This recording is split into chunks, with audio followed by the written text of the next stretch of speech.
In a row. We made it to the end of a very mild week. Yeah, so warm out there and usually mild, Alana. Yeah, bone dry as well. We've seen those conditions holding steady, and as we take that live look at Erta, as we catch that afterglow, 46 degrees in Tooele County. Really not bad, but above average for this time of year, and you don't see any snow in our lower elevations. We've seen those mild temperatures holding steady. Inversion haze up there in Cache Valley. We have a pretty well mixed atmosphere throughout the rest of the Wasatch Front, but that's going to change. I'll tell you when.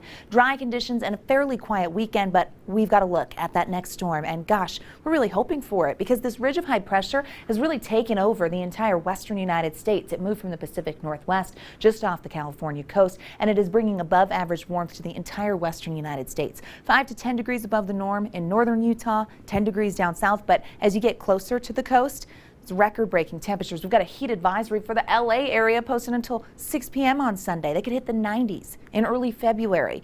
Yeah, that's a different change of pace with that high pressure bringing in sunshine and clear conditions. 47 right now in Salt Lake. We've got 30s in Logan, a few 50s holding steady in Green River and Hanksville, upper 60s at this hour in St. George.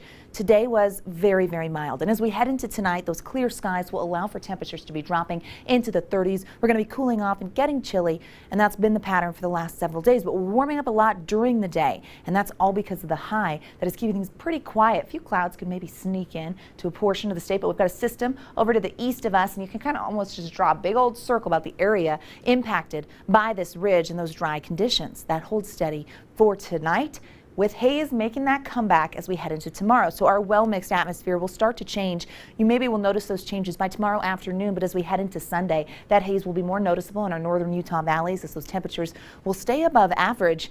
It's going to be a quiet, dry weekend, but then changes are on the way. We do have the chance of seeing moderate air quality popping up again for the Wasatch Front and northwestern Utah. Okay, the ridge. This area of high pressure actually will slide south as we make it through the weekend. Heading into early next week, an area of low pressure moves in. This is good news. Low pressure is a storm, and boy, do we need one. We kind of watch as that comes through. Another one dips in, which brings the possibility of some wet weather to the Beehive State by the middle of the week next week. We definitely need a change in this pattern, so we're welcoming any bit of that. 30s, 40s, and 50s for tomorrow. 51 in Moab, upper 60s expected in St. George. Speaking of, here's a look at Washington County, and you're going to notice those 60s. Hanging on, could get to 70 yet again. Valentine's Day on Monday. It's going to be really warm down there in southern Utah.